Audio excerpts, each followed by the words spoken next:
Architectus acknowledges the traditional custodians of the lands and waters where we live and work, and we pay our respects to elders past, present and emerging.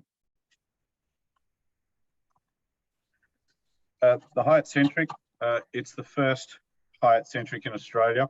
It's a hotel. This Hyatt sub-brand is very much contextual driven. It's an ode to Australian and Melbourne culture.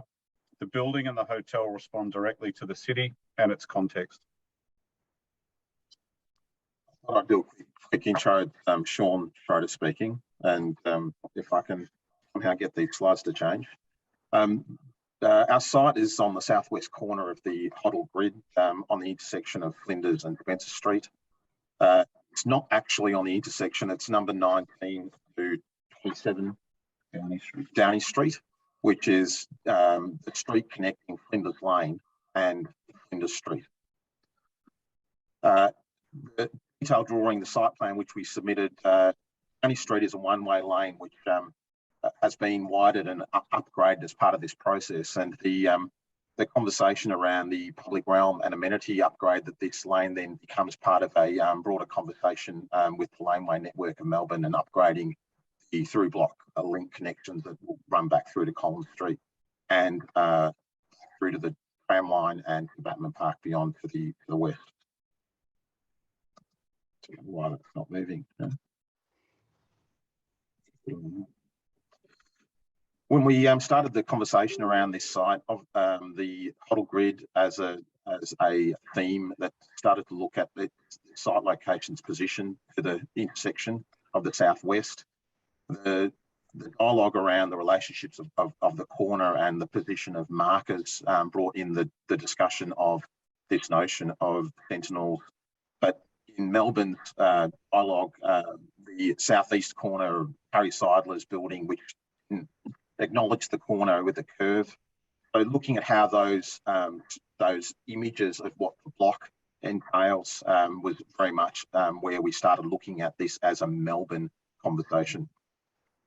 The project has got many layers of context. One of them is that we took over a site that had an approved envelope on it, and you can see the images on the left of your screen there.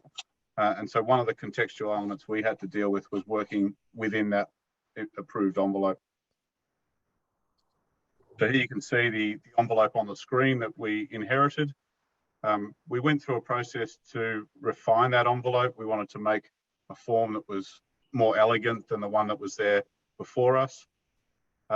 We also took the opportunity to look at the context at a finer grain in the lane itself, and we eroded the podium to pick up some of the context of the adjoining buildings, matching up the height.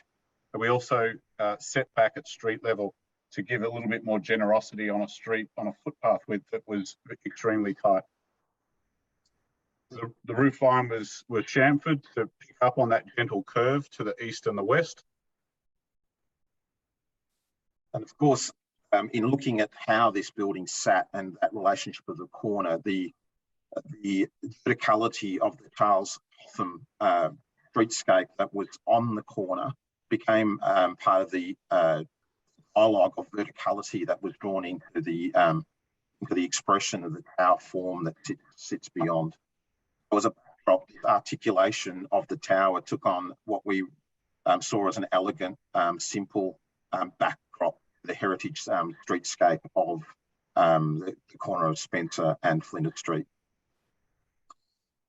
At a finer grain street scale, the podium language of the both heritage and existing context became a driver on establishing a horizontal and vertical rhythm that framed the alignment of some of the proportions of the street.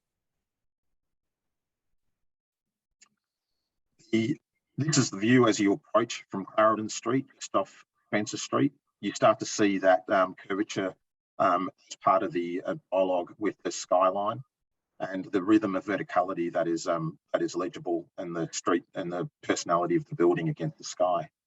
Charles Hotham Hotel, which is in the foreground, in its heritage structure, sets that vertical rhythm, and the proportion of double volume window bays that equate to the horizontals that run on the building skin itself.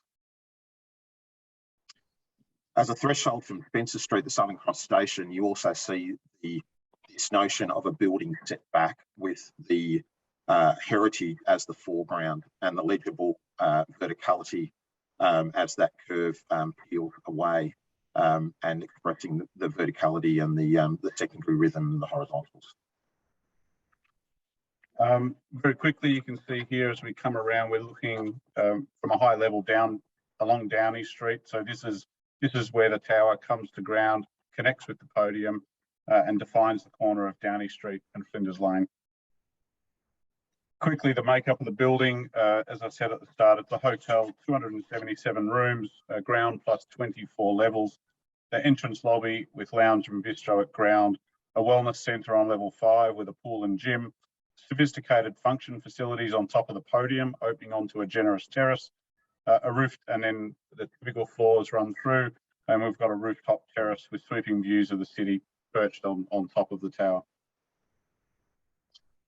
The conversation of the street elevation can be seen here from Downie Street. There is a heritage building right next door, which has informed the proportions of the streetscape rhythm that comes down through our building, and the elevation of the building form verticality also draws from a set out point which flex from the flat face of the podium elevation. A close-up of the east facade here picks up on a couple of the main features of the facade that we incorporated into this design. It's a very passive ESD solution. You can see the vertical blades that help give us some additional shading to the oblique sun from the east and the west. We've also set up a structure where there's only a roughly 50% vision panel in the tower. And you'll see later views from the rooms where the blinds park discreetly in front of the spandrel panel. So you've got, sorry, what was that? Oh, sorry, 1 minute. Oh, really? Okay. Street scale activation, the podium rhythm.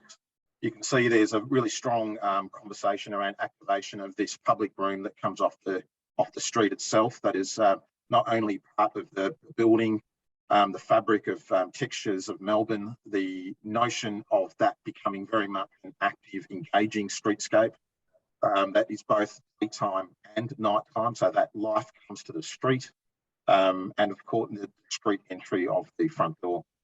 The roof, this is the podium top with the function room spilling onto the generous terrace. Go to the next slide, we can see that terrace at night with sweeping views of the city. And that materiality that Sean's referenced permeates the entire hotel. We've taken it from the external to the interior, it works its way up. And these are the floor with the typical rooms. And you can see the bespoke detailing within the rooms. There's a truth to materiality. There's also locally sourced artisan features and objects that decorate the room. The wool bale seat that is reminiscent of the trading heritage of this area, locally sourced pottery, artwork, custom rugs with patterns influenced by Victorian era tiling and the Hoddle Grid.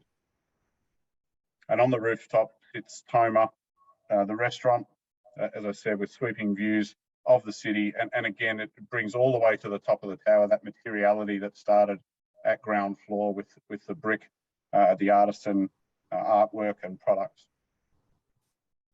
We finish on a slide, which is the building view from the corner of the southwest. For those last.